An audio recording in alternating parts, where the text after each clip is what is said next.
Just hit the continue button on your screens, please, and we will get started. I would like to welcome all of you to the Heartful Living series. This is our first collaboration with Dr. Chakalingam, and we're very excited to have you here this morning. Just a little bit about Dr. Chakalingam. He's an associate professor of medicine at the University of Missouri, based in Columbia, Missouri since 2006.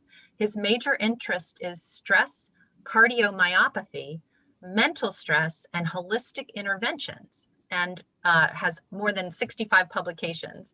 He has pioneered 8-week Heartful Living cardiac wellness group clinics, both in the United States and India, based on self-inquiry, and that's exactly what we're here for.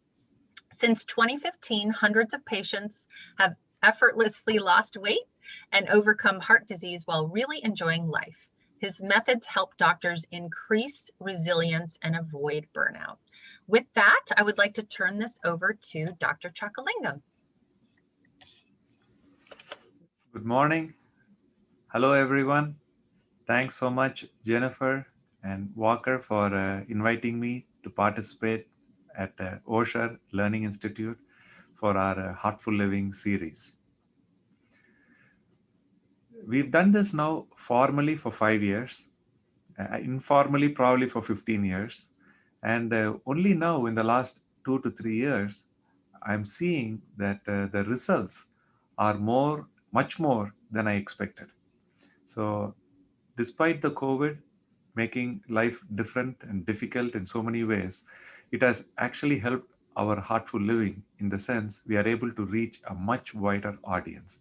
In 2020, instead of 20 people, 30 people attending live on Fridays at noon at the VA hospital through the Whole Health Initiative, in 2020, we had close to 200 people attend, which we have recorded, and those recordings are all available at highlifejourney.org, and anyone is most welcome to access those recordings. But instead of the 8 weeks, Osher's format requested a 4-week series, but they've given us 2 hours. So hopefully we will cover the entire Heartful Living content in the next 4 Mondays, evenings in India and Monday mornings in the US. So I welcome all my friends in US and in India today. Thanks so much. As we go ahead and get started, we still have, I think, an opportunity. First few minutes, if you are in front of your computer or have a smart device and you would like to complete our survey, that I think will be ideal if you can do it even before we start our series.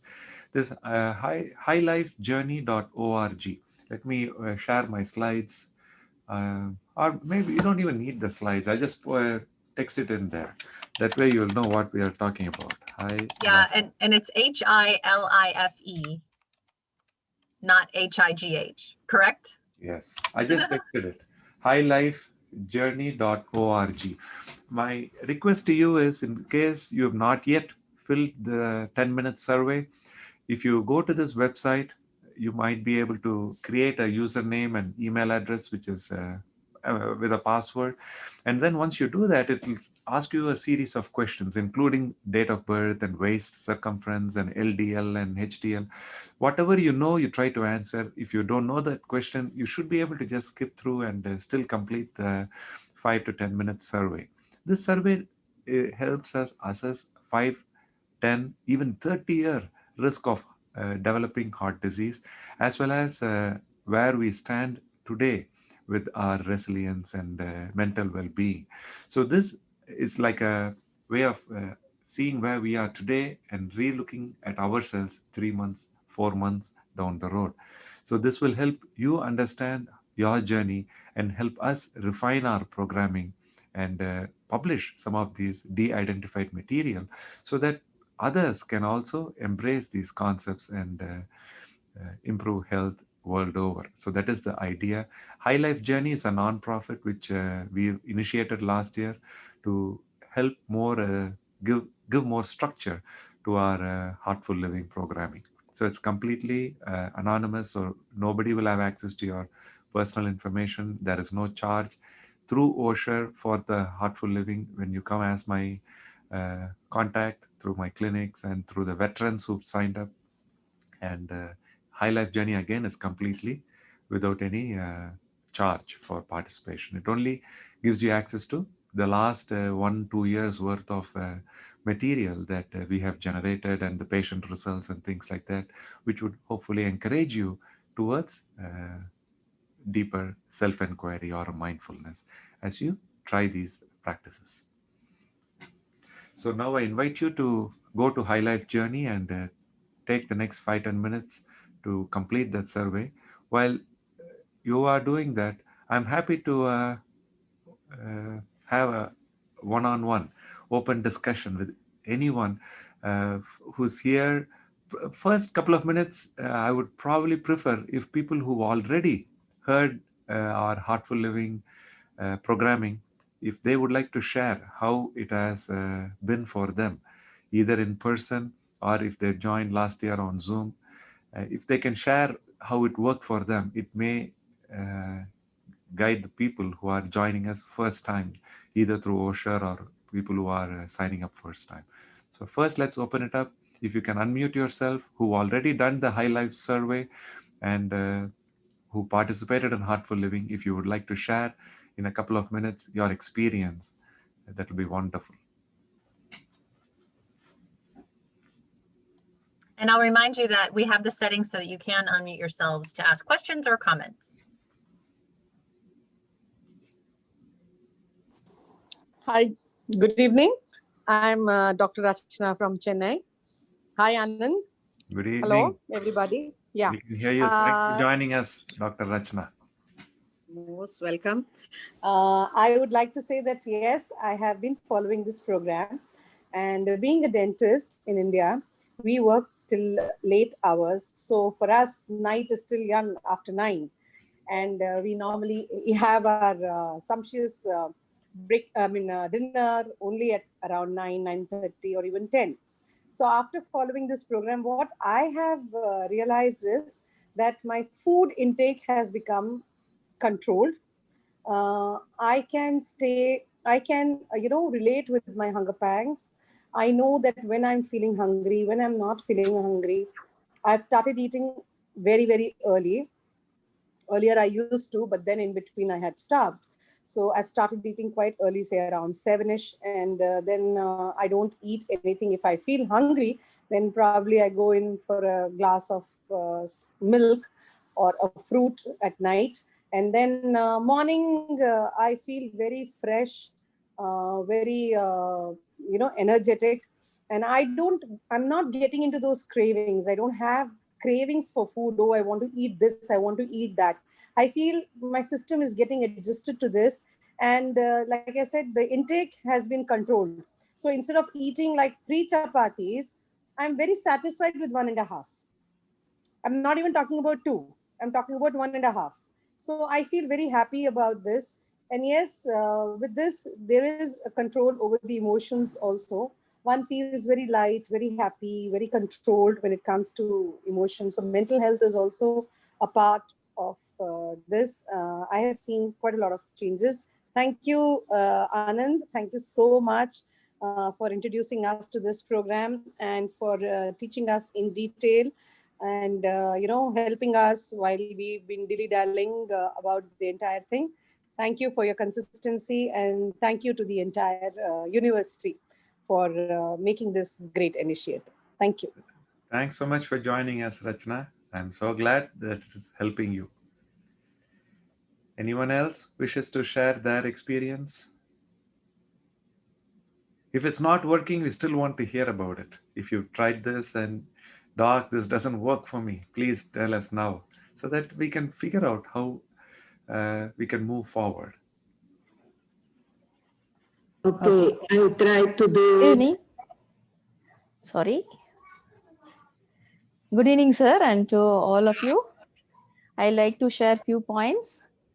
I came to know about the High Life Journey through Mrs. Anand, my friend Smrita, and I used to listen to sir's all session. I will not miss anything. I will not miss his session for past 6 months. Whenever he is conducting, I will make sure that I'll attend, and I used to learn at least few points. Okay, I'm not able to get everything, but I few points I used to get, and I'm following many things. So as sir told, many positive things I got, few negative also. So one thing is now me and my family members, we start to eat our dinner early. Previously, we used to have after 9:30 like that. Now I make sure that before 8 o'clock, all of us are having our dinner. And morning breakfast, I used to have only fruits and nuts. Then that also only after 10 o'clock. So I feel energetic and healthy, and I feel more young. So I feel like during my college days, I feel young, energetic, and I like it. I like this feeling. One thing. Another thing is I cut down all my sugars. Previously, I fond of eating sweets, and I used to take more sugar with the coffee or tea. Now I cut down all the sugars. I feel really it works. Mentally and physically, I'm feeling young. And one more thing, exercise. Previously, I used to do twice or thrice yoga and exercise. Now I make sure that at least half an hour per day I'm doing my exercise. And one more thing is like gratitude. So I feel happy today. Also, I'm feeling very gratitude towards for attending this session. So, and another is Ikigai. Whatever sir told, it is really works. Ikigai is we should do good for people, and it should be benefit for us also. So it is really working in my condition. Only one practical difficulty which I am doing, which I am not able to manage, is my morning coffee, sir. I'm eating my dinner early and breakfast after 14 hours, only fruits and nuts. But I can't able to skip my coffee in the morning, 6 o'clock. That is my drawback. Till now, past 6 months I'm trying, but till now I'm not able to do that. Remaining things, really it works. And I'm feeling more energetic into, and I'm happy from my inner soul, inner mind. I'm feeling really happy. Thank you, sir. Thanks so much, Anu. And you have said everything I wanted to say in the next 1 hour, both Rachna and Anu. So there's nothing more I need to talk. When you say you're not able to give up the coffee after 6 months, my request to you is enjoy it with 100% mindfulness. That means be present with it. Celebrate that coffee. Coffee is not bad. So don't worry about it. See, everybody is different in their body, their mind. So you've done 99 things. One thing, if you don't do, don't worry about it. Celebrate the coffee. That is all I'm going to request now. Don't worry about quitting this, changing that. No, we are not everybody trying to become one single type of living. We are only trying to improve in subtle ways on an ongoing basis. And you're doing, I would say, 300% of high life. So congratulations, and my prayers and wishes that your joy will continue to inspire others in your sphere, in your patients, and in your family to get better. Wonderful. Definitely, sir. Thank you. Really, my husband and my mother-in-law started following. Just now they have started. After seeing me, they have started. I hope soon they will also follow the other things also. Thank you, sir. Thank you.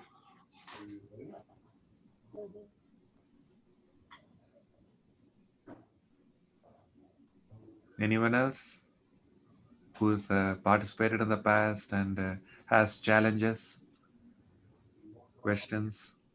So those, yes, somebody else was trying to come in at the same time with Anu. Is she still interested in telling us something? Jennifer?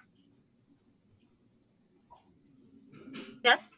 Somebody was trying to come in? No? Anybody? Yeah, you're welcome to. We haven't changed the settings, so you're welcome to unmute yourselves. Yes. Sir, can I? Hello? Hi. Am I audible? Go ahead. Hello, sir. Yes, sir. I am Dr. Rekha, sir. Hi, Rekha. Yeah, I am Smita's batchmate, sir. UG batchmate. Nice to see you, sir. Pleasure is mine. Sir, I have attended last session, sir. I am working as an associate professor in Department of Physiology. So we start off doing research for PG graduate PG student in our college, sir, in intermittent fasting. The effect of intermittent fasting on pre-hypertension. Just I want to know more about it, so I joined again, sir. Can you please guide me in that, sir? Excellent. Intermittent fasting is very effective in reducing blood pressure. So if there is pre-hypertension, then this is I would say, a very, very essential tool in controlling it with lifestyle, rather than allowing it to progress, where you need 1, 2, 3 medicines to control the blood pressure. The challenge with blood pressure, we all recognize, it is not like some other problems, like a knee pain or back pain or headache, that will make us take preventive steps.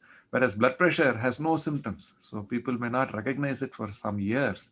And by the time blood pressure is recognized, unfortunately, many times we see people have already the damage from it in the form of a stroke or a heart attack and heart failure, things like that. So we very much feel intermittent fasting is a key tool in controlling blood pressure, hypertension, and pre-hypertension, both.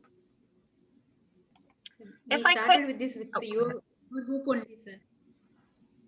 So I don't have much idea about intermittent fasting. I thought I get it, so many ideas from you. So sure, that's what today I'm starting. Yes, sir. You'll learn, enjoy, and you can teach how to do this to your friends and patients once you attend the 4 weeks. I'd like to point out, if I could, please, that we have people from all over the world here in this Zoom. Dr. Chakalingam is going to do a PowerPoint. We'll start a PowerPoint in a little bit, so we'll have kind of a more traditional class. But so we have current OSHR members, and welcome everyone.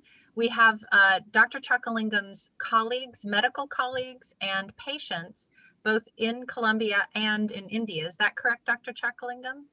Yes. Yeah, so this is an international class. It's very interesting. And I'm noticing that the people who already know about High Life and have gotten started, everyone I believe has so far come to us from India. And correct me if I'm wrong. And that's interesting. I just wanted to point out to our members that this is just a very different class, and we're really excited about it. So. And it just happens that the 3 people who spoke are all doctors. They're all physicians. So if it works for the doctor, I'm sure it should work for our community. Wow, we're in good hands here. So that's fantastic. Thank you. I'm not a doctor, but I wanted to say that I just met you, was in the hospital in Colombia for 12 days, and you told me about this course, and I'm late getting signed on, but I am on here. My name's Casey Joe. Wonderful, Casey. So glad you're able to join us today. Yes. Welcome. And I'm smiling really big. What do you hope to gain from this program, Casey? Self-confidence and better health overall, and to let go of my past. To find, maybe not so much to let go of it, but to find the good in it. Not so much to always think about all the bad. I was hoping your son also is with us. Is he joined us? No, he did not. I begged him to. Maybe next Monday he'll come. Yes. Her son is 14 years old. I have not met him. And Casey lives 4 hours away from us. So I should have seen her in my clinic this week. But instead, I said, you just joined this program. This might hopefully serve as our follow-up clinic visit. So I'm glad you are here with us, Casey. Thanks for joining. Thank you. And what you said, you are hoping to gain confidence and the ability to deal with your past. That's so beautifully said. And I genuinely believe this 4 weeks will transform how you view yourself in the mirror. I'm very excited. Anybody else from OSHR who've been in OSHR before, and we'd like to hear a couple of OSHR members, what their goals are in our program, so that we can be of use to them also specifically.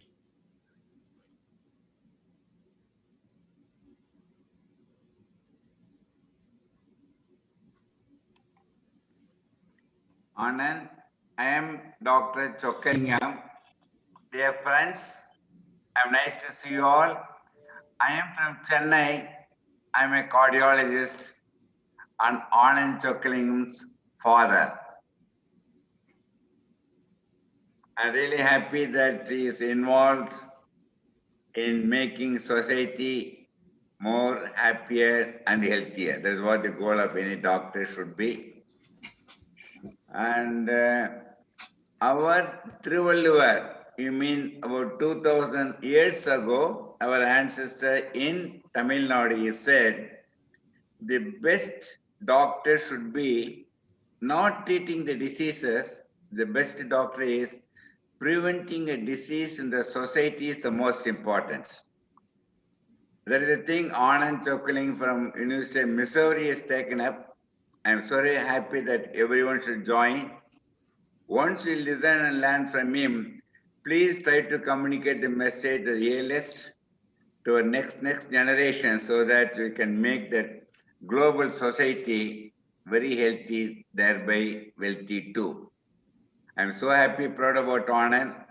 I'm eagerly waiting. He was my student. Now I have become his student. I want to learn from him. I'm really happy to see many of my friends, and you please communicate, you please follow yourself so that none of you here should need the help of any doctors in future. Thank you, Anand. Take care. And she is my wife, Anand's mother. She is also a doctor. Vanakkam to everyone. I am Dr. Sendamarai, Anand's mom. I'm very proud of my son and I'm happy he's having this regular talks every Monday to meet you all, give you all his best advice. Wish you all the best and Happy New Year to you all. And my wife, Dr. Chandamarai, is a pathologist. So nobody can exist in the world unless you know what the physiology and pathology. Anand, the aim is to even revert the pathological changes. It should be possible. Best wishes, Anand. I'm eagerly waiting to listen to you. So thanks to Osher and thanks to Heartful Living, I'm so close to my parents who are in the other end of the world. Because of COVID restrictions, I'm afraid to visit my home in India. But because they're able to join us here, I feel I'm able to spend quality time through the programming. So I'm so glad Dad and Mom are here. Thanks for joining us. Wonderful. Nice to see you both. That's exciting. I thought, yes, so those are your parents. Fantastic. And both of them are my teachers. That's what I've heard, and they're both physicians. My dad is a cardiologist, so he taught me more years than my mom. She taught me in medical school, pathology. Wow. Very, very good. Any Osher members wanna join? And if I may add, they are in that part of the world. I'm Dr. Archana Agarwal, and I'm a psychiatrist in Columbia, Missouri. I just want to add that they are in that part of the world where our vice president's mother came from. So interesting. The globe is getting, the world is small. No. So just wanted to add that. Very neat. Thanks for joining us, Archana.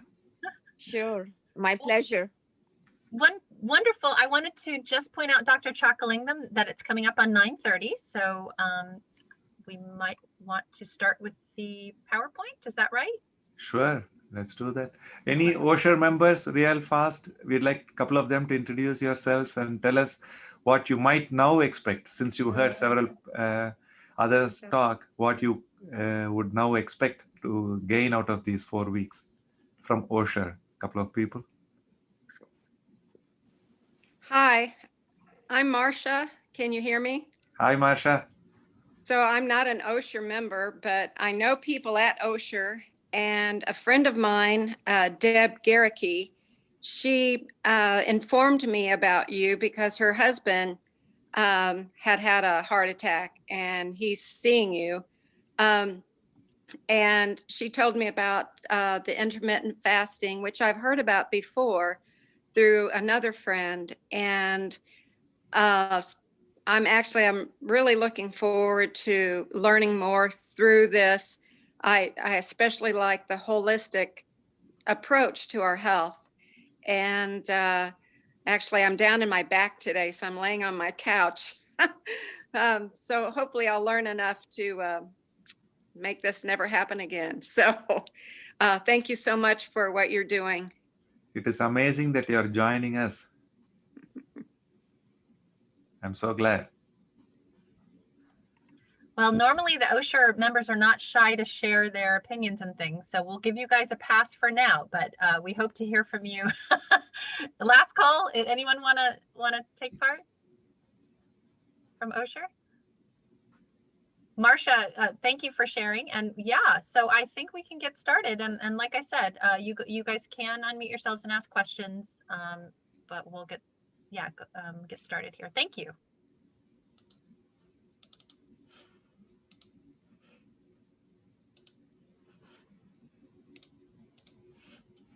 So do you see the full screen, Jennifer? Yes, looks great. Thank you.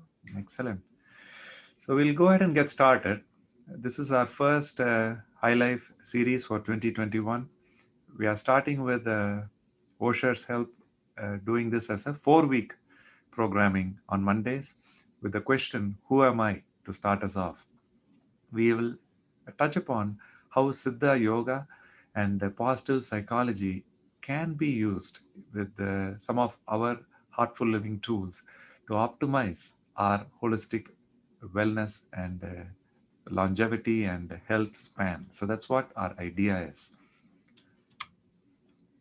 So we've done this formally for the last 5 years called Heartful Living, trying to teach self-inquiry as a tool to gain better health.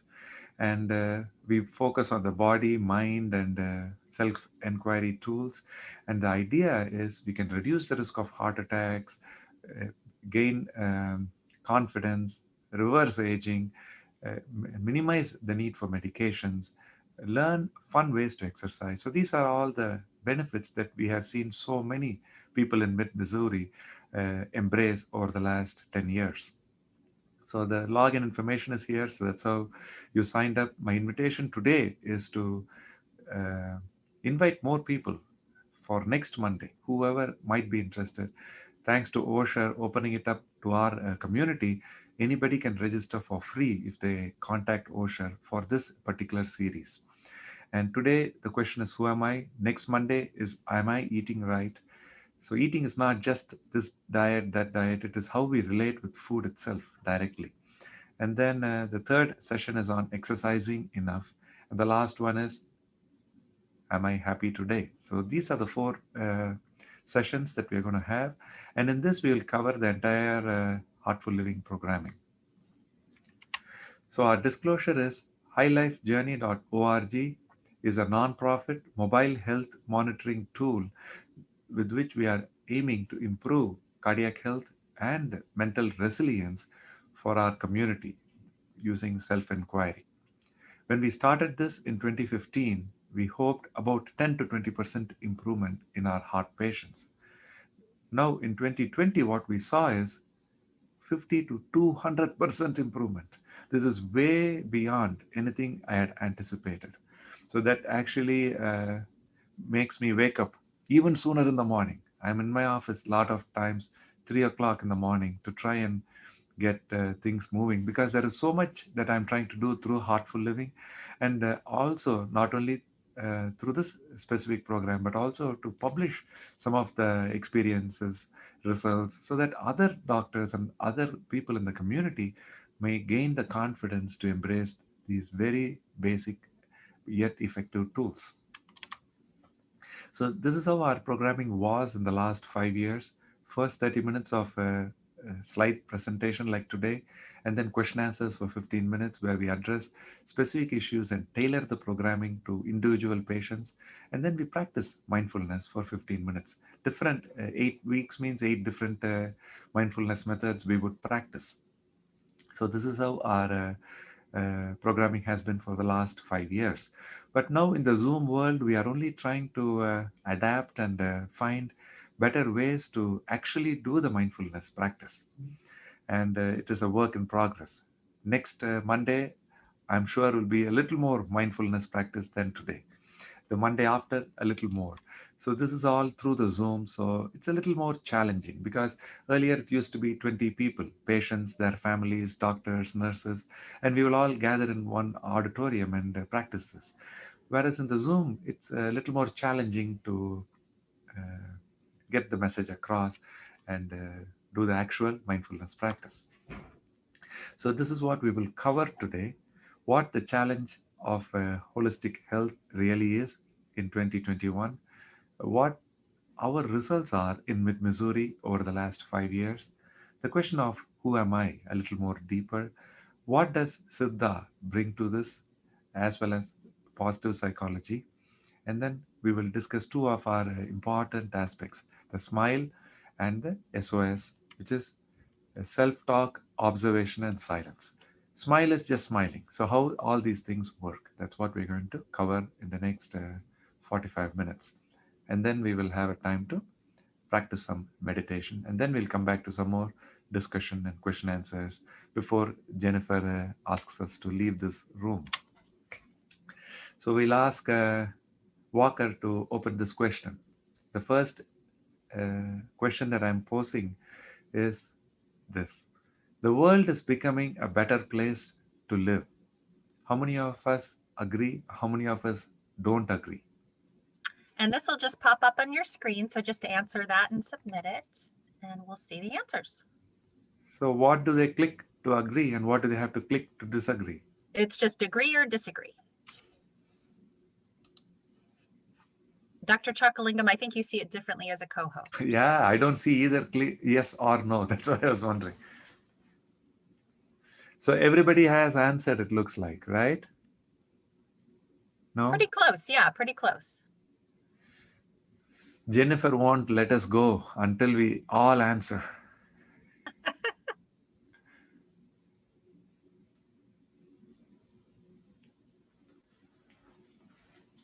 I think we're pretty good. Okay. And this is as even as it is going to get. But if it is a vote, then the vote is the world is getting to become a better place to live. And I don't know if I have that book here, but there's a book called Factfulness. And there are so much evidence in the last 10, 15 years that indeed over the last 200,000 years that human beings have walked on earth, things have only gotten better. And they are getting better at an insane pace in the last 2 to 3 decades. Some of us, unfortunately, don't feel it yet because of individual challenges. And still, there are so many people who cannot get enough food to go to bed comfortable. They are going hungry several times. And this COVID has really changed things quite a bit. But despite whatever happens in the very short term, the big picture, if you see, the world is getting to become a much, much better place. And if we had a choice of which time to be born, now is a good time to be alive in this world. That is the real answer. So we can keep moving along. So, Dr. Chakalingam, I think you can take it off your own screen just by Xing it out. Everyone can do that. Yeah. So. And if you, okay, yeah. The challenge that High Life is facing is this: 1 in 3 deaths in the United States are heart disease related. And then much of it is under the age of 65. This ends up being America's costliest disease, costing over $500 billion in 2016. Fast forward to 2035, we expect heart disease to be over $1 trillion expense. The important thing to take away is 9 out of 10 heart attacks can be prevented just with lifestyle. This is very, very important for all of us to recognize, not only our patients, but the doctors too. When we say lifestyle, we mean very few things. Avoiding the cigarette, eating right, and exercising only 20 to 30 minutes, any type of exercise, and then keeping an eye on the blood pressure, cholesterol numbers. That's all it takes to reduce 9 out of 10 heart attacks. So this is how heart attacks happen. I don't want to go through the entire details, but we know that diabetes, smoking, hypertension, cholesterol, all these things increase atherosclerosis, but also there is risk for so many other organs like the liver and the kidney and the brain being affected as well. And inflammation plays a big role. In this COVID world, that is becoming more of a challenge because of the coronavirus. But in the background, I would like to remind mental stress plays a key role. It increases risk for sudden cardiac death, stress Takotsubo cardiomyopathy. That's a specific entity that we are increasingly seeing in the last 20 years, and now especially in the COVID world. And then COVID itself adds so much more stress to us. So all these things can interact with each other, increasing the risk for heart disease, which despite the COVID pandemic worldwide ends up still being the number one killer.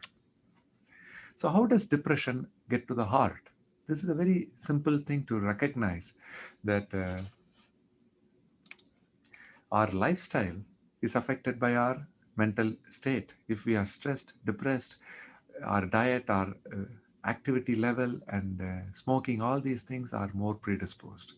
Then our cortisol and stress hormones like adrenaline, norepinephrine, they are increased.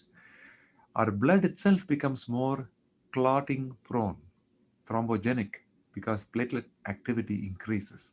And lastly, depression increases atherosclerotic process itself, which should take several decades, ends up being accelerated to only 5 to 10 years, can cause atherosclerosis to progress more rapidly. So all these things lead to more heart disease. So this is how mental health directly causes heart disease. So this is a recent look at anxiety and depression in the COVID pandemic. Say in May, it was at 35% symptoms of anxiety and depression combined. And in June, it was 36. And by July, it was 40.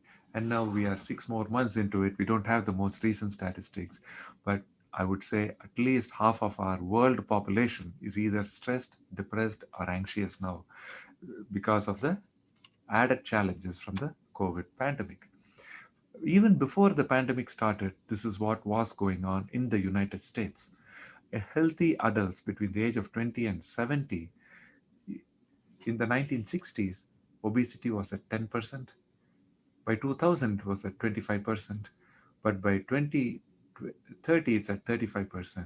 And in the next 10 years, we are expecting it to cross over 50%. So this is the reality that the United States is facing. More than half of our population is projected to become unhealthily excess weight. That is the challenge. Now let us see where the different countries in the world rank. The thinnest people on average are in Japan and Korea. Some of the European countries also are less than 10%, including Italy, Switzerland, France, where they are less than 10% of obesity. But then, if you look at every country in the world, even Mexico has only 24%, whereas the United States is already at 30%. Being a developed country, being affluent, still obesity, we are the world leaders. And then, unfortunately, for people from India, it is not any consolation, because urban India, the cities, Chennai, Delhi, Bombay, here we see obesity is already at US levels at over 30 to 35%. Rural India is at about 10%. But this is the big challenge. In a developing country with much lesser resources compared to the Western world, India is facing the same amount of obesity burden in the cities. Now coming to what we want to change and what our results can potentially be. If we start out here in the x-axis in January of 2021, fast forward 1 year, 2 years, whatever medications doctors give, majority people are going to give up. 30% only will be complying. So whatever newer medicines come, people are not going to take them. That's the reality. What about new fancy diets? Including here, I would like to say intermittent fasting is also a type of diet. Whoever starts it in January of this year has a 80-90% chance of not continuing it at 6 months. 97% chance of going back to whatever they like to eat by 1 to 2 years. That is the reality with any diet. Gym membership is not far behind. Exercise also people try to embrace in the beginning of the year, and then slowly it drops off. So then this is one more thing I wanted to touch upon, for because today we are not only doing this as a course for my cardiac patients. We are inviting people who are much younger, in their teens and in their 20s, students who are trying to cope with so many other challenges, not just heart disease. So we are trying to address post-traumatic stress disorder. When I looked this up, this is what I found. 70% of adults experience PTSD through their life. So this is not one or two people who return from the war zones in Vietnam or Iraq. It's everybody nearly getting this PTSD. 1 in 13 people develop this at some point in their life. 20% of people who experience a traumatic event will develop PTSD. So this is the statistic. So if you look at it, 10% of women and 4% of men develop PTSD through their lifetime. And the highest risk of PTSD is not in the war veterans, it's actually in women who are physically assaulted, close to 50% risk there. And Vietnam War veterans, lifetime risk is at 30%. And then if there is a physical assault, it's close to that, 30%. People in serious motor vehicle accidents or shooting or stabbing victims, they have a 16% risk of developing PTSD. And natural disasters, earthquakes and hurricanes and maybe even COVID increases the baseline population risk of PTSD to about 5% maybe. So when people go through cardiac rehab, so this is how Heartful Living started 5 years ago as a supplement to cardiac rehab. Now we have expanded it to anybody with heart disease, then to people with risk factors, and now with the help of Jennifer and Walker, now we are opening it up as a teaching course to completely healthy people who just want to experience a different way of looking at their health. So this is just what I want to remind. Cardiac rehab is an excellent tool to improve health, but if we combine stress management with it, the benefit after 2 years, 4 years, 5 years is so much more. So cardiac rehab with stress management. Our program does both encourage cardiac rehab and stress control, and it goes a little further because we go into the subconscious and gain more resilience. So this is a quick thing I wanted to remind. What does stress do to the body? People are sometimes optimistic, sometimes pessimistic. We say our cup is half full, half empty. So those who are optimistic, their reaction to anger and to something that's sad that happens in their day-to-day life, their reaction is much better on the heart. Whereas those who are pessimistic, their heart ends up feeling that stress and anger and sadness much more, and predisposes them to more trouble over the first few minutes, but also over months and years when they are less optimistic. So what I'm trying to say in this slide is your heart is more protected if you can become more optimistic. So I'm going to stop here. If somebody wants to ask a quick question, I don't want it to be just a monotone. Anybody, any quick questions so far? You'll have to unmute yourself. Jennifer, are you able to hear me? Do you think it's going okay so far? Because so far I've not heard anything. Everybody Yes, went to sleep. I'm sorry. There was somebody that I was on the phone with trying to connect, so my apologies. But yes, absolutely. It looks good, sounds good. And I will remind people, Dr. Chakalingam welcomes questions and comments, so feel free to unmute yourself and take part in this. But yeah, looking and sounding great. Excellent. Thank you. So any questions? Yes. I was wondering if you looked at the effect of religion on this study. Excellent. So I think the answer is in the next 2 or 3 slides. So this is a study that we did here at MU. What we did is we took 20,000 kids data. We did not actually study them over, but this is done nationally. And we looked at one particular set of answers that they did when they were about the age of 16. And when they showed pessimism at the age of 16, they end up having much more higher risk for heart disease down the road 20 years later. So how a high school student views life ends up affecting their health and well-being 20 years down the road. This is our own research that we have recently published.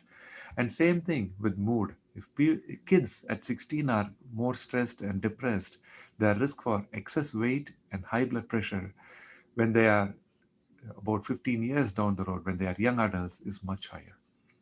So this is a very, I would say, eye-opening way of looking at cardiology. When I see my patient who is 70 years old and I put a couple of stents or send them to surgery, I'm helping them. But if I had a chance to go back 60 years, when they were only 12, 13 in middle school or high school, and if I could have changed their outlook, I would have been thousandfold more effective. So that is what our study is telling us. So now many of us may feel, oh, doc, I cannot go back to my teenage. What has happened has happened. But today, if you embrace more optimism, look at the world as getting to become a better place, your family, your children, and your grandchildren will learn from your experience, not from your words, but from the way you relate to your reality. They will learn, and in turn, their health will be better. That is what I'm realizing from these studies. So this is, I think, a little bit of an answer to what Kathy was asking. How much is religion playing a role? Actually, it is changing how we relate to ourselves. More than 50% of young adults now are single. They are not yet married. This is the real world, not only in the US, but most of the Western world, we are seeing this trend.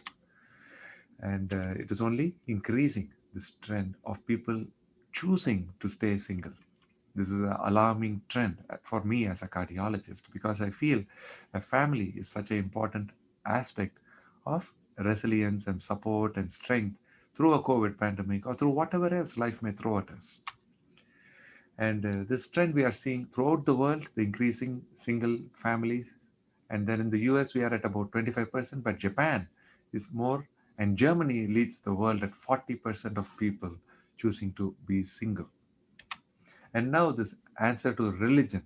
Unfortunately, the trend in religion over the last 30 years for the US is people are becoming less religious. The red that you're seeing increase is people who don't have any religious affiliation at all. So that is the group that is continuing to increase.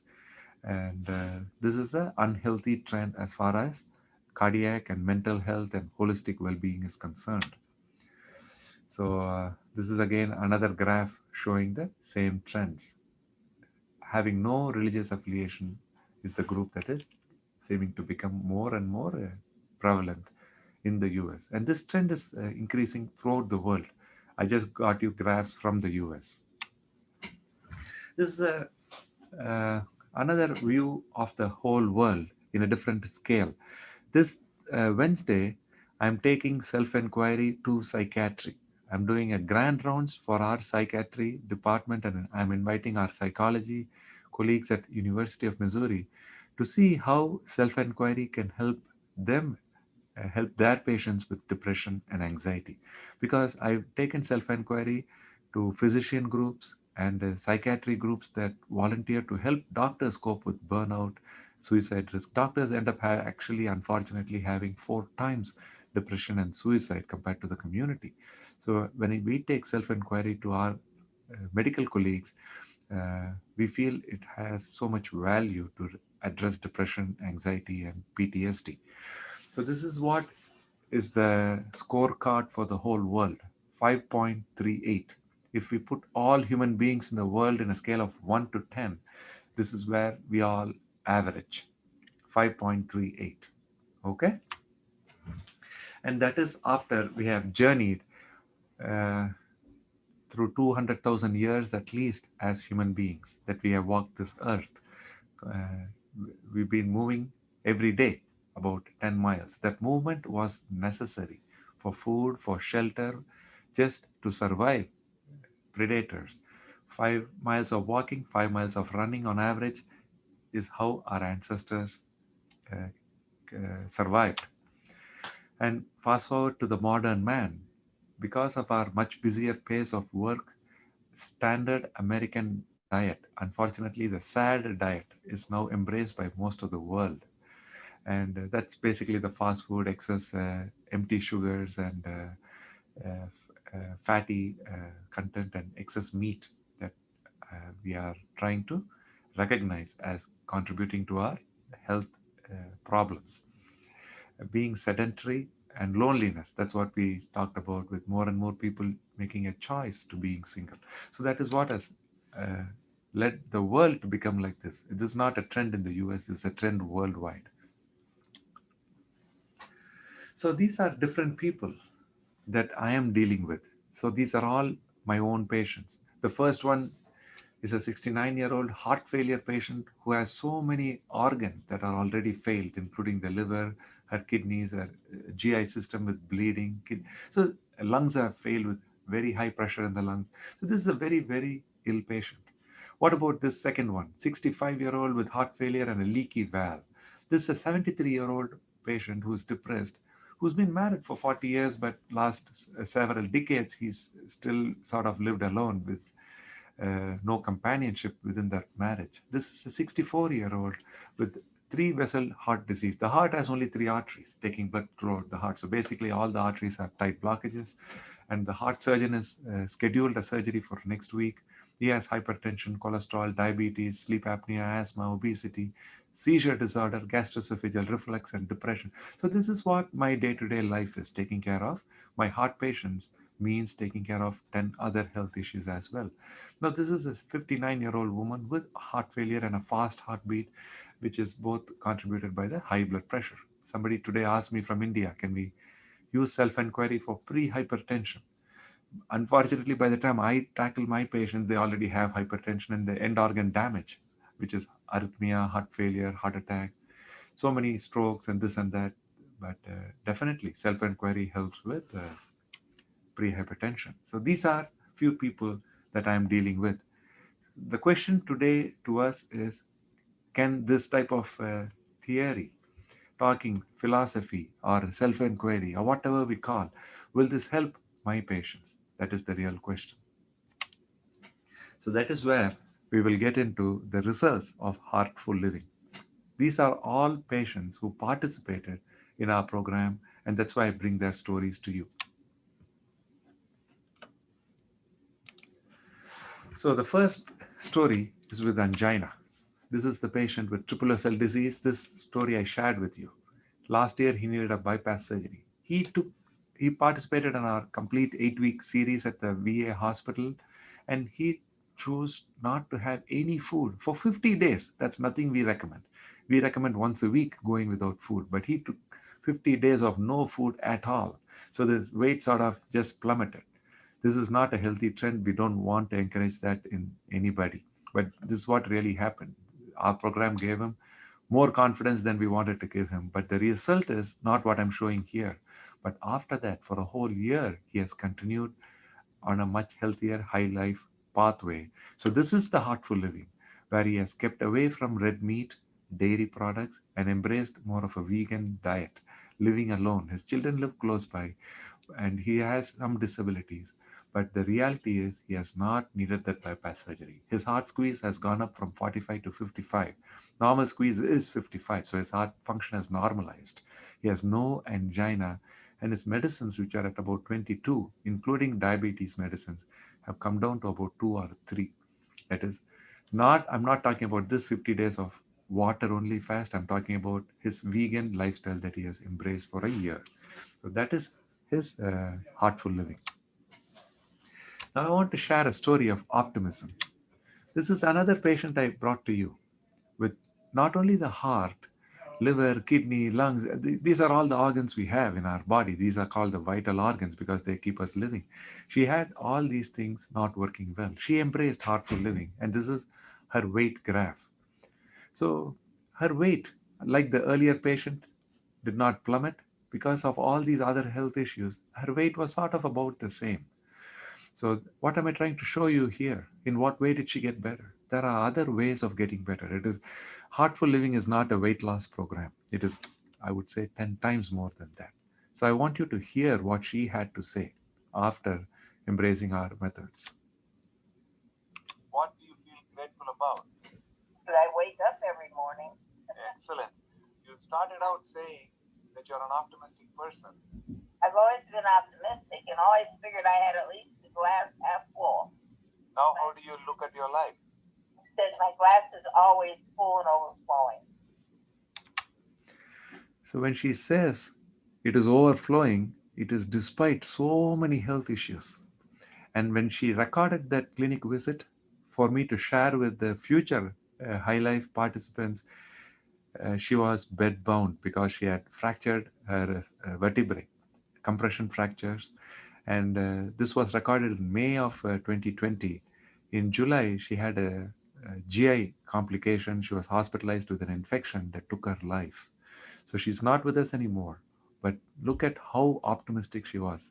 She was able to say her cup is not half full anymore, that it is really totally full. So that is the real power of self-inquiry. So now we'll look at a patient with depression. 73-year-old with heart failure, lost 45 pounds in 3 months by embracing intermittent fasting. Intermittent fasting is once a week, no food. But this patient went way beyond what I could recommend as a doctor. For 6 days, he had only one meal every day. 7th day on a Sunday, he'll go to a restaurant, have a good 2 or 3 meals and enjoy that Sunday. But other 6 days, every day, 2 o'clock in the afternoon, one meal only. Every night, even today, he goes to bed hungry. And he now feels 10 years younger. He looks much fitter. And the reality is, this has helped him reconnect with a 40-year-old marriage. So now he is really genuinely happy in his marriage because of self-inquiry. How about arrhythmias, fast heartbeat? How does our program help? This is the 59-year-old with irregular heartbeat. She ended up losing 60 pounds in 3 months. And she just did once a week fasting. That's all she did. And she now feels 7 years younger. And she's off about 8 of the 10 medicines that she was taking prior to the program. So this patient did not have gastric bypass. That's what is the message. But she continues to lose weight for the last 15 years that I've known her. And the most recent visit in 2020, she's asking, how can I continue to lose more weight? Because at 65, she was knocking at death's door. She was too heavy to be compatible with life. But at 65, she was already beyond the age for gastric bypass 15 years ago. So she embraced our program and now she continues to lose more weight. So this graph in the x-axis shows time, 2004, 2008, 2012, 2016. She's continuing to lose weight and there is no gastric bypass in this picture. This type of graph, science says, is only possible through gastric bypass. Even after gastric bypass, I've seen many people after 5 years, 10 years, they regain much of that weight. Whereas this patient is regained so much self-confidence that really there is no room for that excess weight. She's only feeling so much healthier. Why would she regain any excess weight? At this point, it's just a part of her nature that she continues to embrace health and wellness. So this is the EASE program. EASE stands for Exercise, Awareness, and Smile Experience. So that's what this is. How do you become aware of the exercise? That is what we will discuss in the next few weeks. But the story is a professor here at MU was 69 years old when he had a heart attack and required a stent in 2018. He participated in our program. And within 6 months, my job is to keep him alive as a cardiologist. That's it. But then after our program, he went on to train and participate and win this medal in a 5-kilometer race. Up to 69 years of his life, walking in Walmart, he will get short of breath. But at 71, after getting a stent in his heart, he is running a 5-kilometer race. And not only that, that was only in 2019. In 2020, he was participating in fitness training with students at MU athletic fitness program to become even more fit, to do even better races. So he's exploring his body, mind, and challenging himself to embrace life at a different sphere altogether. He feels 25 years younger a couple of years after the heart attack. So this is, I would say, as close to a miracle as it gets. So now we come to the question of who am I? So let's stop here for a Any other quick discussions? Dr. Chakalingam, oh, if you wanted to stop your screen share. Yeah. And we can see each other a little better for discussion. If that's appropriate with what you Yeah. want. Yeah. Okay, fantastic. We do have, do you see the chat function? We do have a chat that was typed in. Would you like me to read it? Sure. It's from Kelly. Oops, it went away for a second. How does intermittent fasting affect diabetes? So the answer to that is the next 8 hours that we're going to keep discussing this again and again and again. But it really helps treat diabetes, prevent diabetes, except for type 1 diabetics who are about 2 to 5%. 95% of diabetics are type 2 diabetics all over the world. For them, this program where we teach intermittent fasting as one more tool. So it's not just intermittent fasting. So we teach how you can embrace it and make it part of your life. Diabetes won't be a part of your future. That much I can suggest. Okay? Can I have a question? Can I ask a question, sir? Yes. Yes, sir. If a normal person who is willing to follow intermittent fasting, what are the side effects usually they will face in the early phases of this diet, sir? So intermittent fasting is next week's discussion. So you have to come back next Monday. But the thing I faced, I will tell you real fast. First, I see this Heartful Living started in 2015 formally, but I myself started fasting probably only 2017 or 2018 summer. So it's only last 2 years that our patients are doing intermittent fasting. So when I did it, then I gave it to my patients also as something to try. Without me myself trying, I feel it is not fair to put my patients through something. So what I feel is first couple of months when we don't put food in the body, our body is learning the metabolic switch or natural ketosis. So intermittent fasting is still unpleasant. That means you feel somewhat jittery, shakiness. You may feel tired, fatigued, as if you're going to fall or faint. But once you drink some water, and the other thing is smiling 20 times an hour. That's all I recommend. If you keep smiling, relaxed, and if you drink plenty of water, over a few weeks, you will realize how that metabolic switch can become more pleasant. It's not going to become easy, but it's going to become acceptable. And once it happens, after that, you can go for significant lengths of time, several hours, sometimes several days without any food at all. That's what our patients are showing that it works for them, despite being cardiac patients, despite being very, very ill, at very high risk for life itself. They're able to embrace these methods. Okay? Another one small comment on it. Yes. You said that now the global trend is not believing religion. No, nearly about 40 or 50% they don't believe. All our ancestors, including Buddha or Jesus, whoever it may be, they're insisting that please follow the principles of life. You be self-realized. Don't make us as a god and then start worshipping. Please follow their fundamentals. Jesus, his aim was not to create a religion. His aim is to make the human being better. Buddha was also likely. But unfortunately, after their demise, they made them as a god, they made it a religion. There's a big problem. So any person realizes that what they are, that is even our ancestors, please live in nature. Nature is a supreme strength. In a self-realized state, there are many problems at all. Why I'm saying the trend is really very encouraging. Those who strongly believe in religion only, they make the human being split, they get into problem. Those who don't believe in religion, they don't fight each other. That's what my observation on it. But if you look at science, it is saying people who are religious, they are actually healthier. So that is what the science is. But we are not here to discuss religion at all. So we will keep the discussion we want to get to, but we agree with the beautiful suggestions. So any other quick questions before we move on? Just a question, and that is, has any of your research studied the relationship between high life journey and arthritis?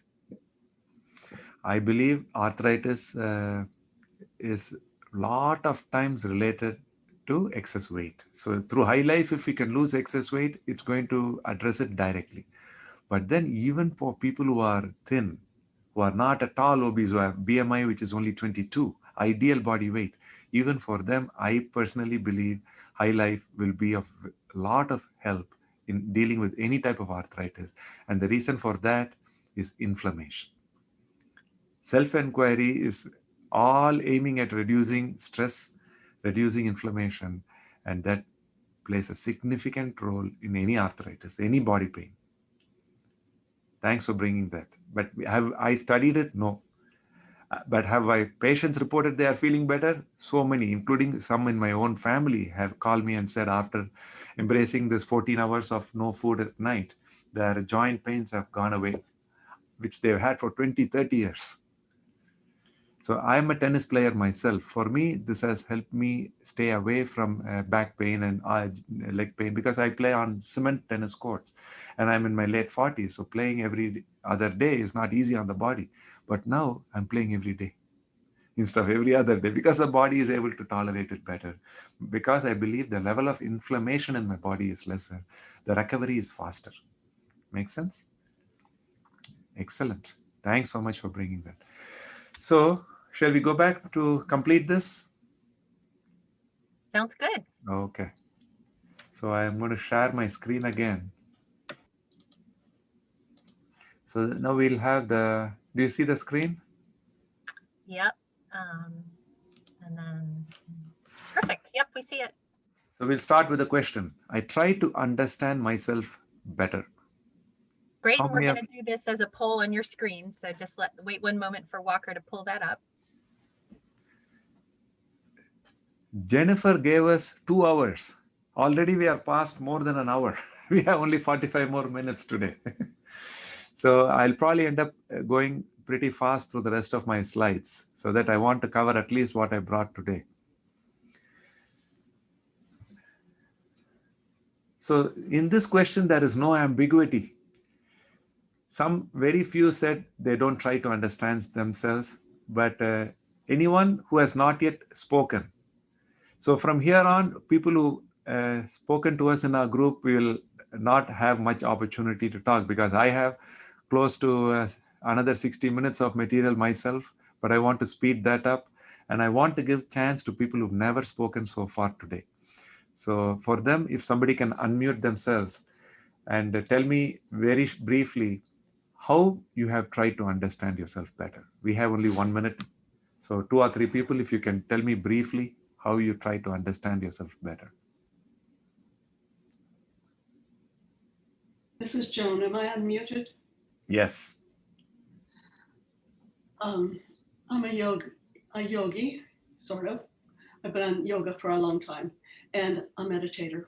So these are my methods of trying to understand better myself and the rest. Beautiful answer. Thank you. 1 or 2 more people? Majority said yes. So anybody who can give a different answer, who's not meditating, who's not a yogi, and who's not spoken so far. Put myself in other people's shoes and look at me and try to think of what they really think of me. And you've not attended our Heartful Livings before? No. Because your answer is 100% in alignment with our Heartful Living. You'll see that in the next few slides. Thanks so much for sharing that. Dr. Chakalingam, there was a chat as well. Kathy says, I do a journaling several times a week. Wonderful. Wonderful. So that is also part of some tools that we use. But what Scott said is exact words that I have. So I was so surprised that he said that. So we all have our ways of coping with reality and coping with ourselves. And today we just experienced a few ways that people have found that they need to understand themselves a little better as life progresses. So I'm going to keep going forward. I really appreciate all the answers we got so far. So these are the things we want to avoid, right? Much of these things are unhealthy. Empty sugars, plenty of pop, which also has soda and other things. So all these things we don't want to worry about.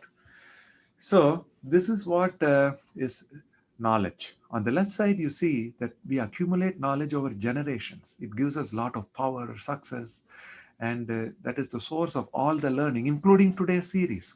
It helps us form better habits and skills, and we navigate life.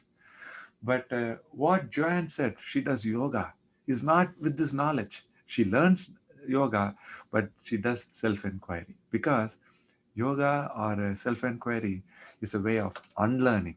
This is not transferable. The self-inquiry every day for everybody, including Joanne, who has practiced it maybe for decades, it starts at zero. So every day we have to find that happiness and fulfillment by looking inside. And this self-inquiry allows us the confidence to embrace whatever new challenges that life may throw at us. So there is no way we can give this as an inheritance to our children. We have to inspire people towards self-inquiry. So that is what we hope more people will embrace this through their life. So this question of who am I directly comes from Ramana Maharishi, who only recently, only a few decades ago, passed away. He kept quiet most of his life, and that was his teaching, his silence. Inquiry consists in retaining the mind in the self. Silence is the true teaching. This is what he said. And before him, 2000 years earlier, Buddha's meditation, that is what his learning came from sitting quietly. Several thousand years before Buddha, we have Siddha literature saying it was already practiced in Tamil Nadu, our land. So I'm going to share some of that experience in this simple slide. Whatever knowledge that I want to share with you is contained in the conscious 10%. Eat this, eat that, do this, do that, exercise, don't smoke. Everything comes in the conscious 10%. But if we are able to connect deeper with our own subconscious mind, where 90% of our consciousness resides, that is where we have a better chance of gaining more confidence. So a simple framework in the core of the subconscious is what we call heart. This is what touches upon what Scott was saying. He says he puts himself in other people's viewpoint.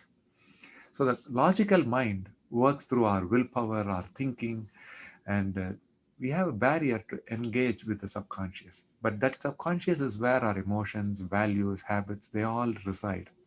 So these are the things that actually drive us to decide this movie was fun. This restaurant, I had Friday night dinner with a couple of friends, I had fun. Oh, this, I will never go back to this music. This music I don't like at all. So where do we decide all these things from? This comes from our subconscious. Even more important, our ability to experience gratitude, not talk about it, just to experience it directly. That and our creativity that makes us alive. Those things come from the subconscious. So this is where our heartful living works, and this is where our patients have gotten better, healthier with the heart, healthier with their mindset, feeling 20 years younger, avoiding a heart bypass surgery. All this comes from this realm.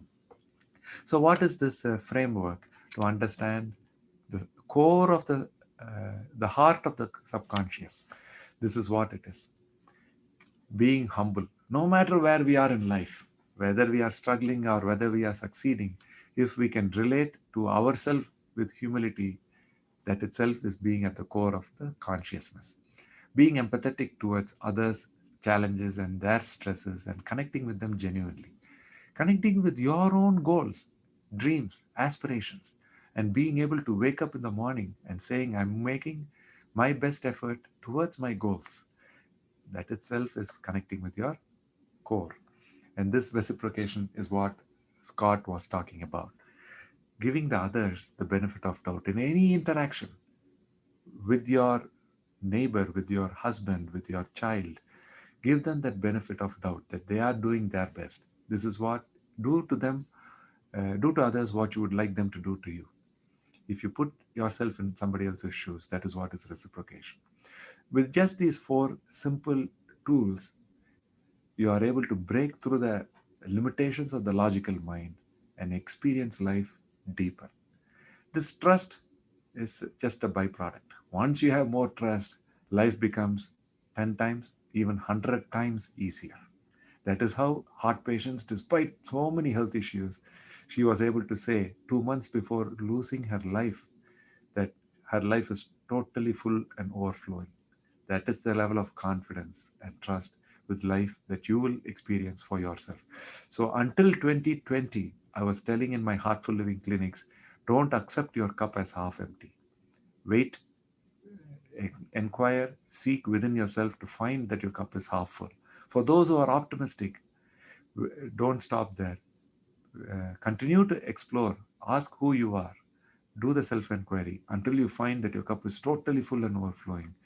And when my friend and patient, despite all these health issues, being my patient for 5 years, in 2018 she participated in our program. 2020 she comes and says, for last 2 years I've been enjoying my life thoroughly, and records this message for us 2 months before passing. That, I think, is where we all can work towards.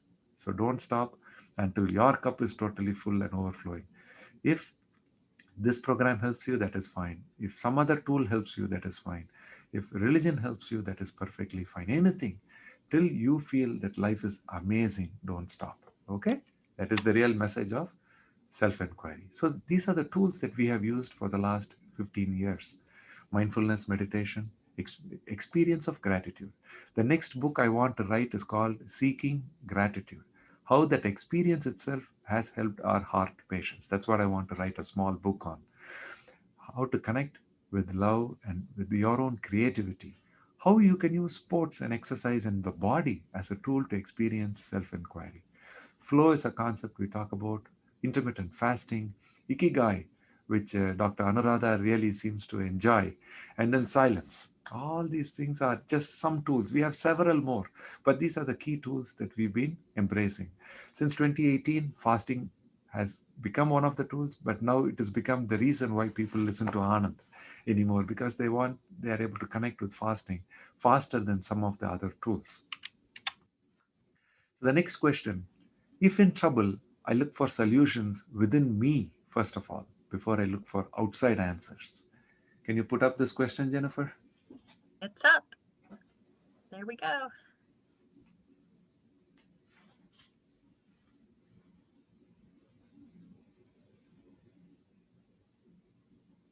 You guys are getting good at this. So as people are answering, let's open it up for somebody to tell us how they've done this. 1 or 2 people can tell us how they've done it.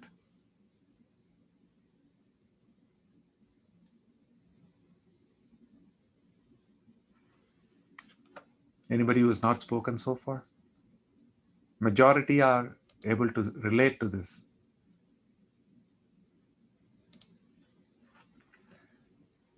Anybody who hasn't spoken so far?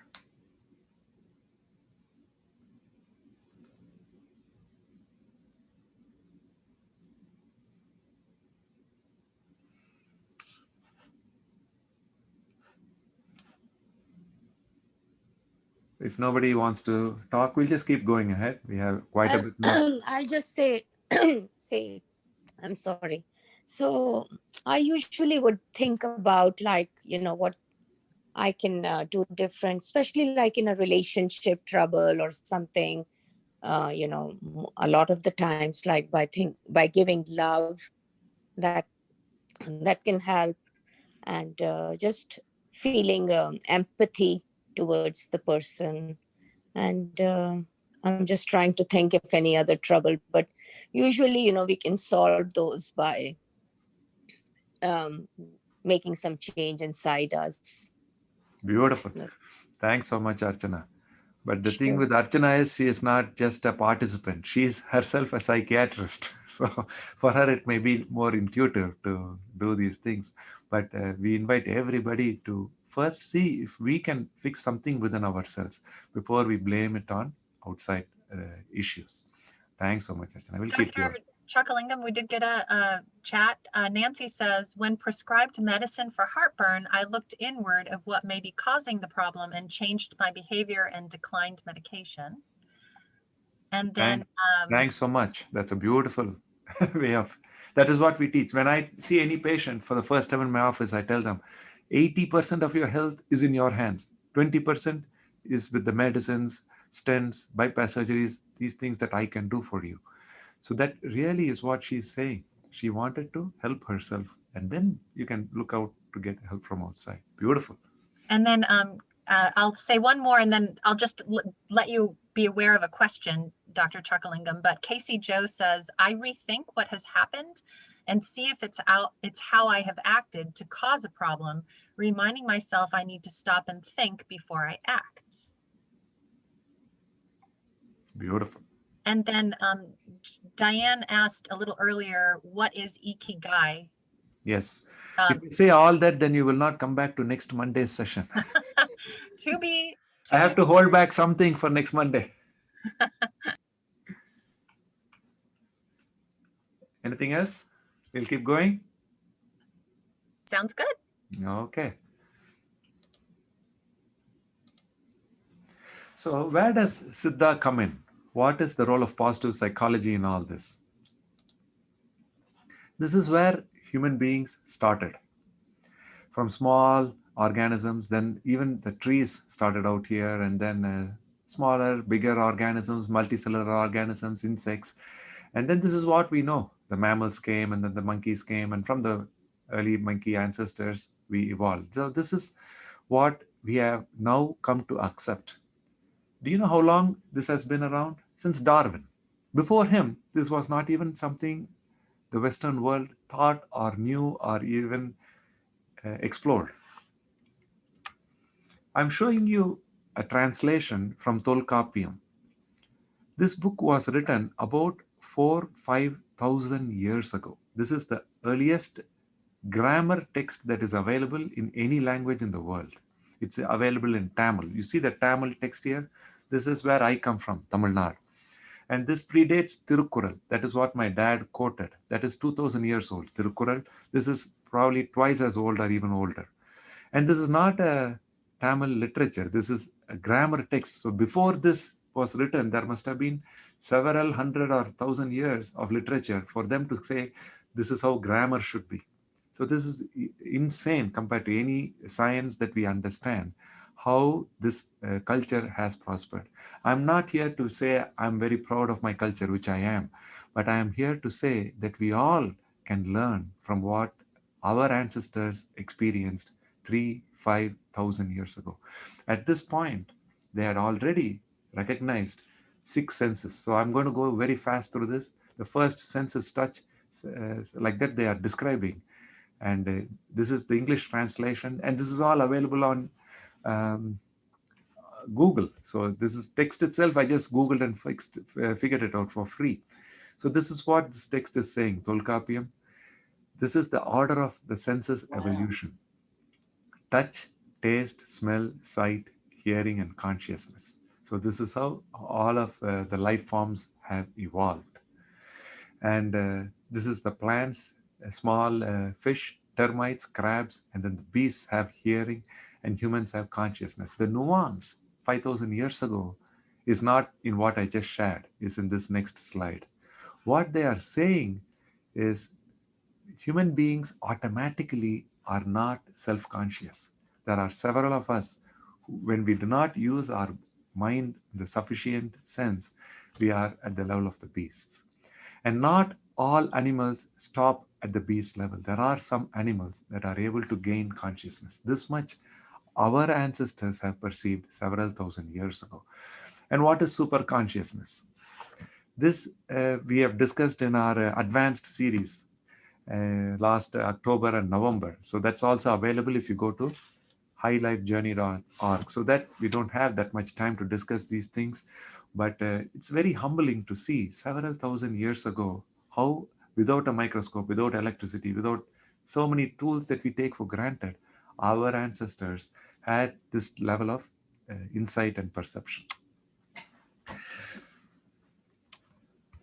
So the logical mind is based on effort, and it accepts things need to be changed, and it focuses on material success. Whereas this is based on doing. Whereas if we settle to being, then we can accept life as it is and accept things are okay where they are.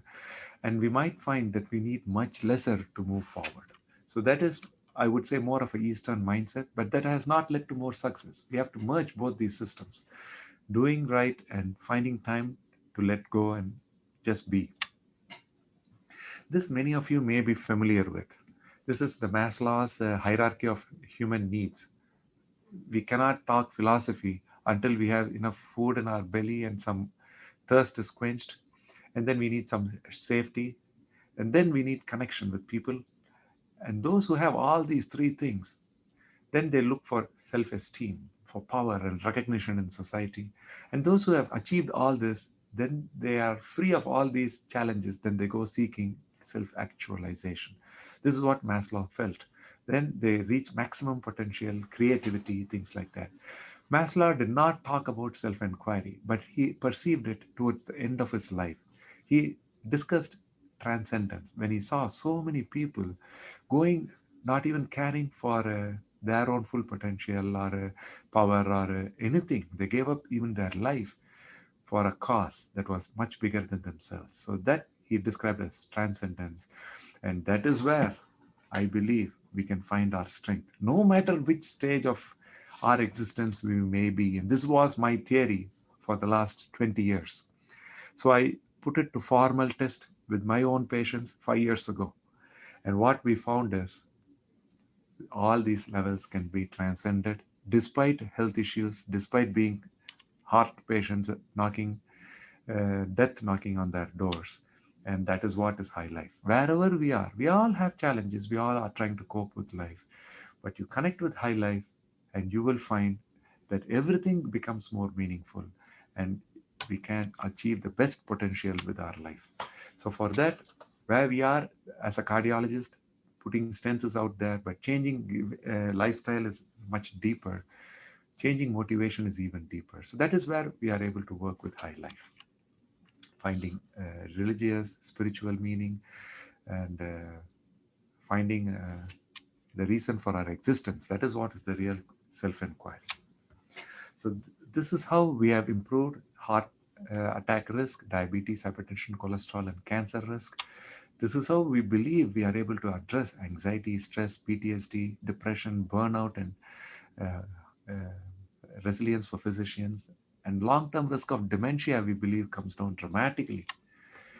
Improved relationships, not with new people only, but also with people who we already have in our lives.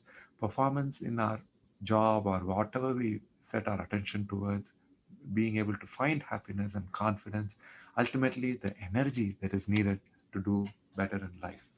The next question is, when I am doing fun things, an hour seems like a few minutes only. Who wants to go for this? As you answer, please unmute yourself and tell us your experience. We'll put up the yes or no. Oh, there it is. There's the poll, guys. When I am doing fun things, an hour seems like just a few minutes. Everybody agrees so far. One or two quick answers before we move forward.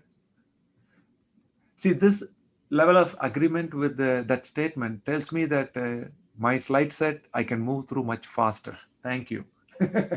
So you're all in agreement. One or two quick examples of why you say that. I would prefer if it's from people who've not spoken so far.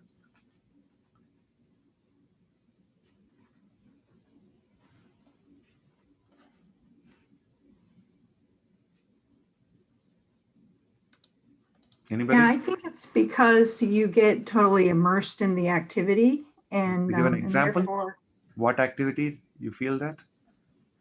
Yeah, well, anything that you are enjoying, when you become immersed in the activity, and then you lose the sense of time. Beautiful. So time goes That's your by. experience. But is there any particular activity you would like to share with us, Linda? Oh, it could be when you're with your family, or Good. it could be just even, out hiking or something like that. Exactly. Perfect. One more. I before we find move? playing with the children, Beautiful.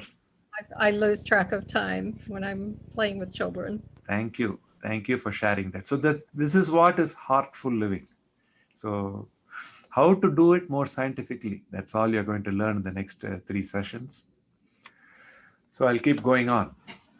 So what is the smile? What are we worried about here?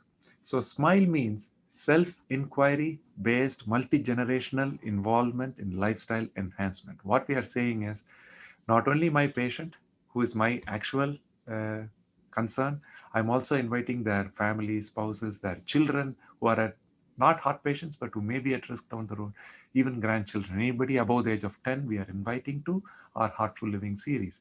So today you can share our website, ask them to sign up wherever they are in the world. So next Monday, if they want to come, we will make it fun for them. Just because they missed today's session, they can still catch up with us next Monday. So do invite anybody to come.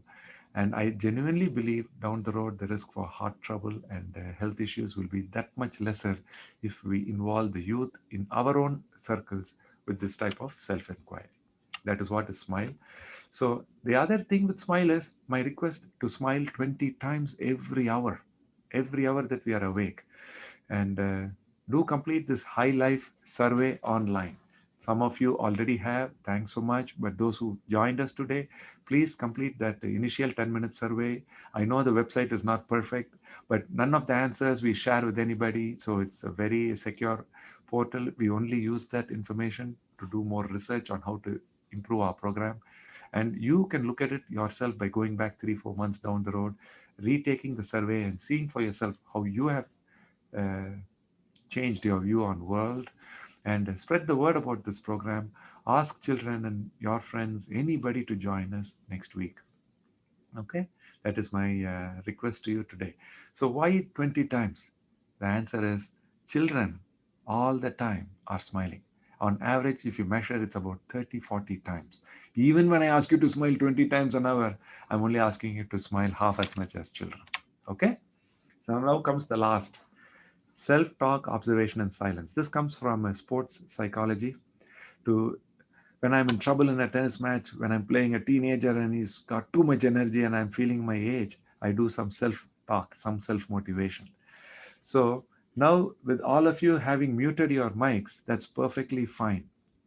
Why don't you take 20-30 seconds just to talk aloud to yourself? And then I'll continue to talk. In 30 seconds, my talk will continue. For the next 30 seconds, whatever thought comes to you, you just put it in words to yourself. Nobody's going to hear it.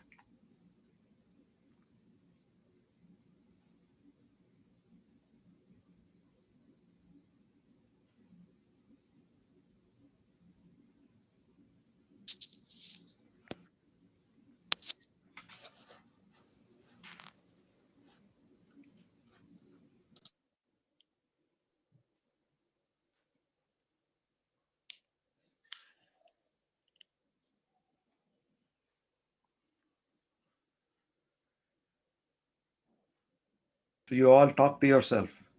That's great. We'll keep going. So that is self-talk. Observation is just paying attention to what you're talking. That's all it is. And then the silence.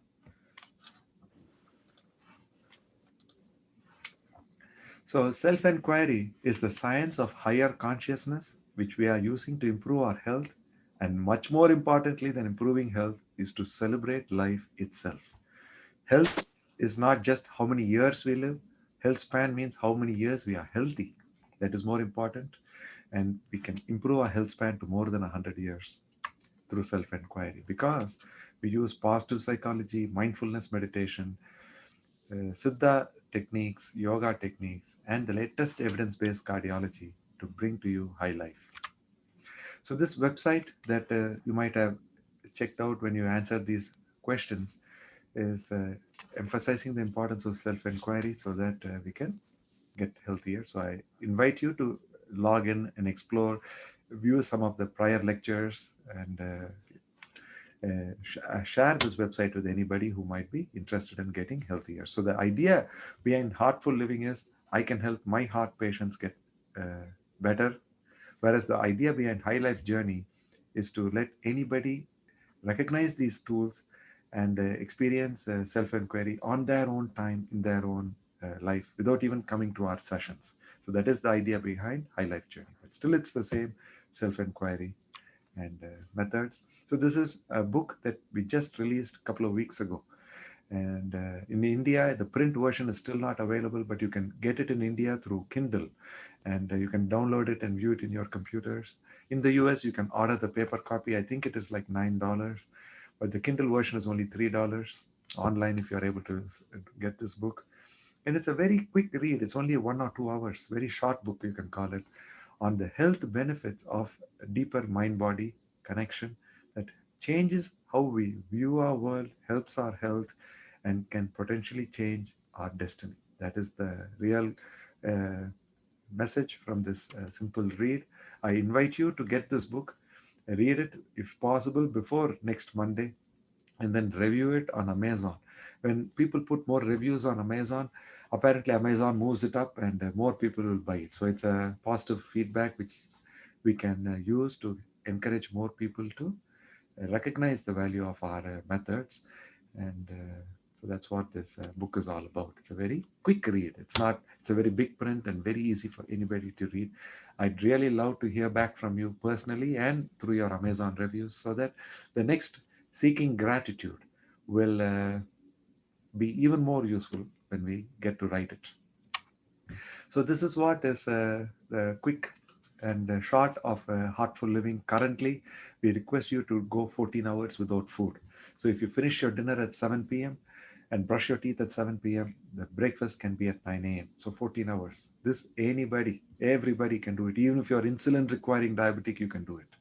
So that 14 hours. And then once a week, we go for 18, 20, 24 hours if possible. For that, we have limitations on who can do it. So if you're insulin requiring diabetic, if you're pregnant, if you're breastfeeding, those people, and people with eating disorders, with liver failure, we do not recommend intermittent fasting beyond 14 hours. So that 14 hours is one. But then we connect that fasting with gratitude. That we're going to talk about once we finish this. And ease is exercise and awareness. We talk about what to do for 30 minutes. We're going to do that in the third session. And then self-talk we did already. Silence we're going to do today. And then altruism. This is a grant that we are trying to get school students to participate in. Altruism, compassion, experience. We're going to talk about it when we come to it in the last session. So this is what is High Life. So I want to thank my collaborators in psychology, exercise physiology, and engineering and information technology, Thiaga, who has been hosting this High Life for me at no cost for the last 1 year. So without the help of all these collaborators, this programming will not be possible. So to this list, I should add Osher, Jennifer, and Walker. Next time I will add it. Thanks so much for my friends for helping me to get to where we are today. So this will be the last question for today, and we'll practice some mindfulness and we'll wind up. I have tried intermittent fasting for better health.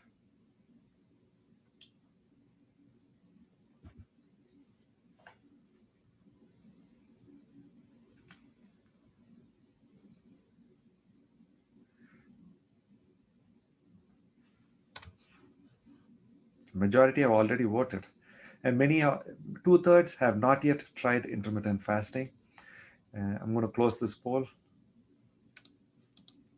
My recommendation is that it will help you in self-inquiry.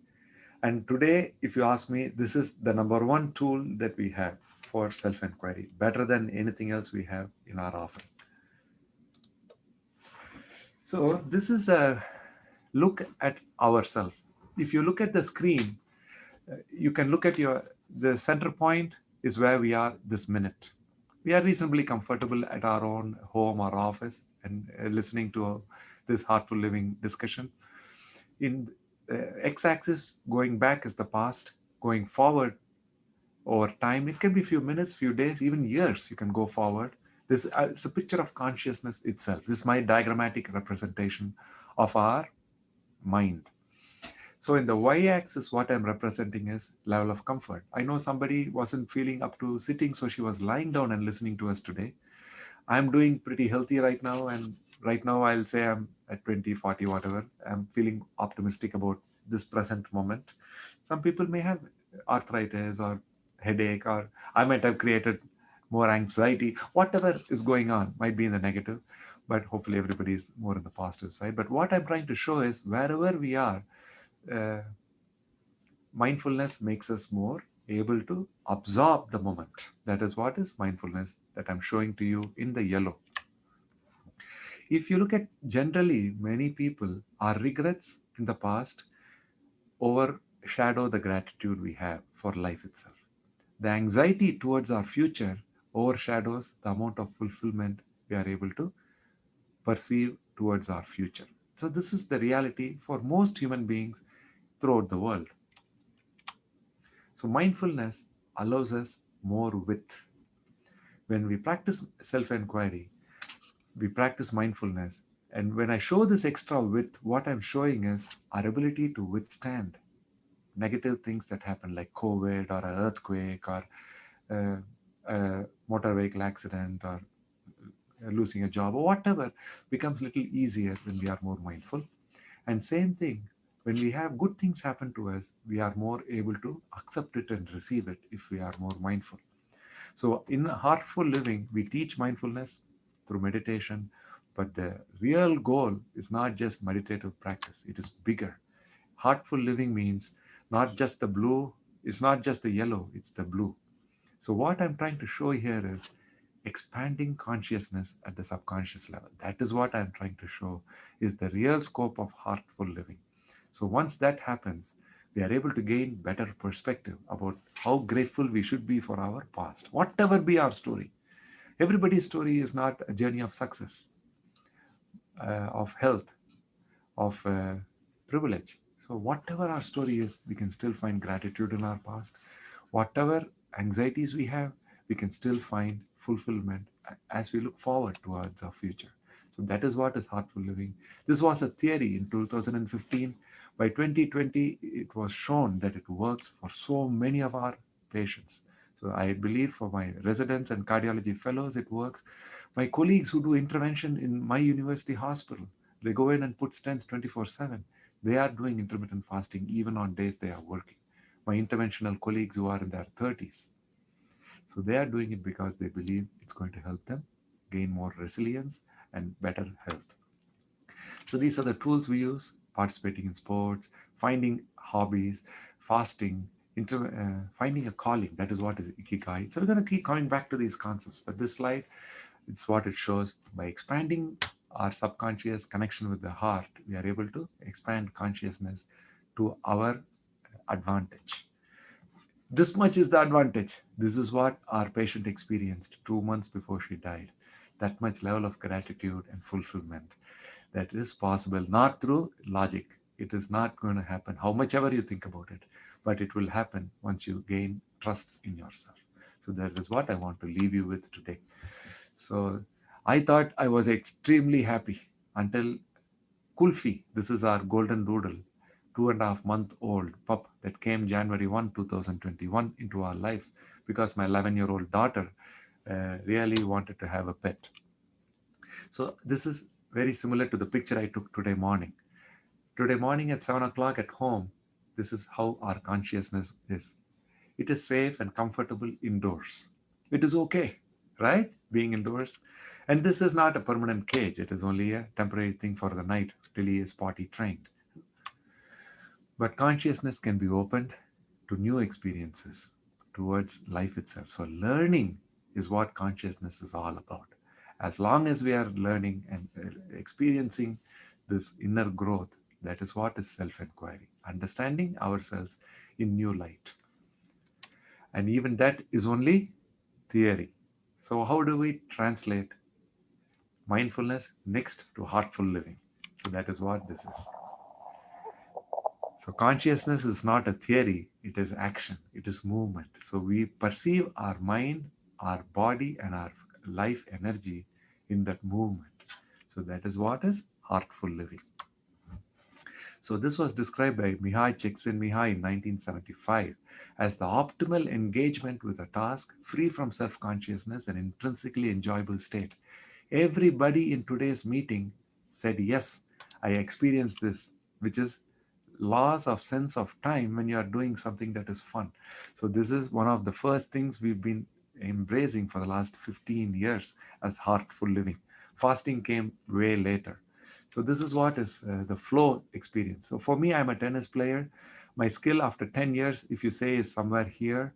And if I play with my dad, who's in today's meeting, he is not that skilled because he doesn't play much tennis. I can beat him in a tennis match, but I'll be bored playing with my dad. But if I was to play with my son, he's a state level, national level tennis player. So for me, the difficulty will go up too much if I'm playing with my 19-year-old son. So I'll become very anxious. So bored with my dad, anxious with my son. But if I was to play with my colleague who works in my hospital, and he's my age and he's my level of skill, then I have a chance, not every time, but 1 in 10 times I have a chance of entering flow. Once I enter that flow, it makes the other 9 times worth the while. It's not only to enter flow, but it's just a reward for being alive, for being conscious, to being open. So that is what is the flow experience. So this is a more detailed description of flow. We'll come back to this again next time. But today I want to leave you with this. This was written by Thiruvalluvar 2000 years ago. Nandri marappadu nandrandu, nandralladu andre marappadu nandru. He emphasizes, be grateful for any good experience, forget anything else. It doesn't even matter. And then he says, Attrathu arindu kadaipidithu maaralla thuika thuvara pasithu. Recognize healthy foods and eat only when you are really hungry. He said this 2000 years ago. What I'm saying through heartful living and what I've experienced is, by connecting these two dots, we can experience flow. And that flow also he described by saying, ஒளி ஒருவருக்குள்ள வெறுக்கை இளி ஒருவருக்கு திறந்து வாழ்தும் என. He says, the spark, the light of life is being passionate. Thinking you can live without being passionate is a disgrace to your existence. This is what he said 2000 years ago. So how to be passionate when you're healthy, when you're doing fine? I believe the simplest way is to connect with your gratitude. Whatever you're grateful for today, I will give you 5 seconds before I talk. Find something in your heart, your grandchildren, your children, or your job, or the work you do, or your friend. Connect with that gratitude.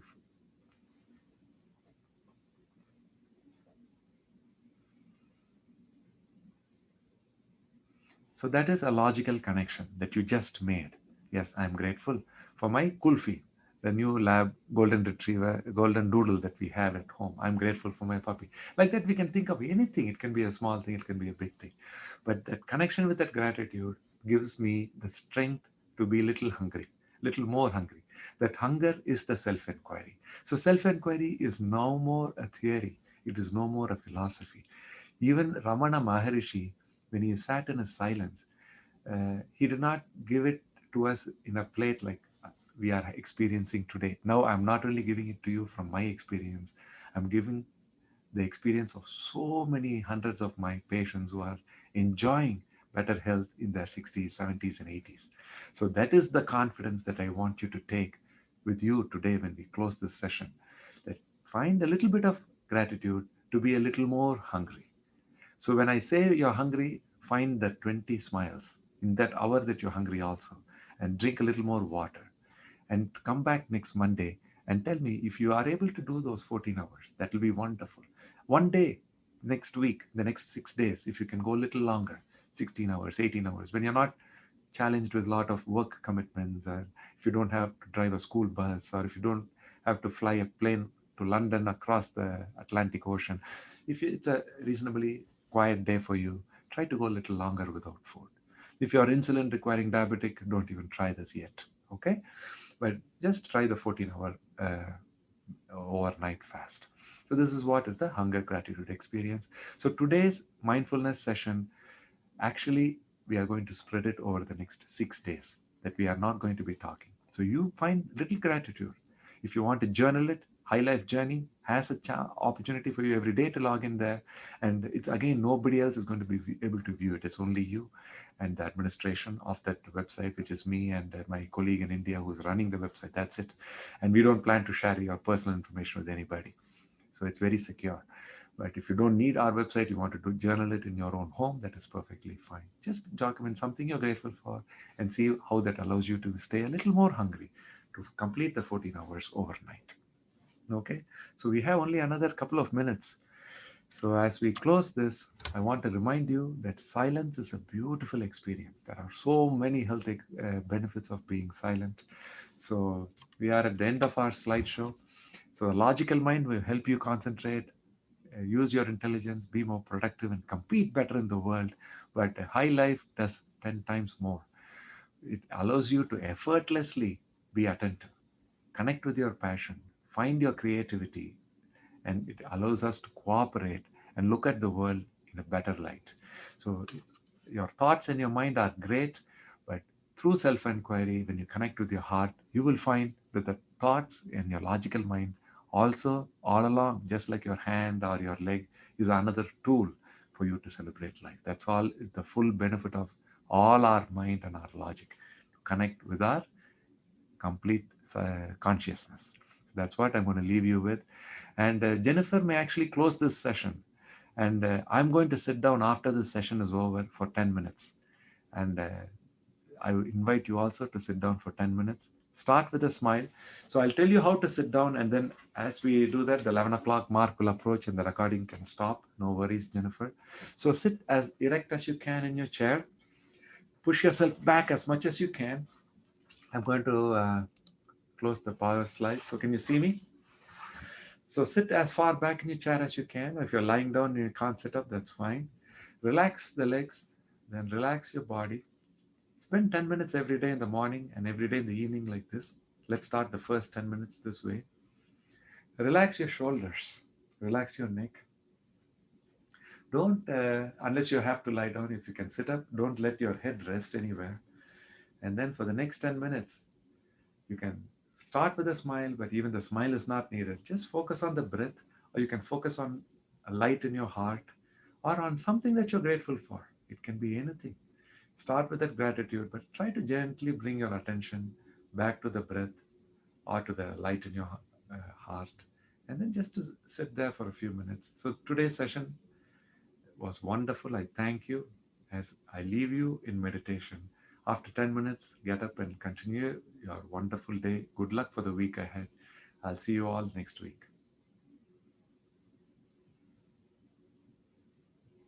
Thank you.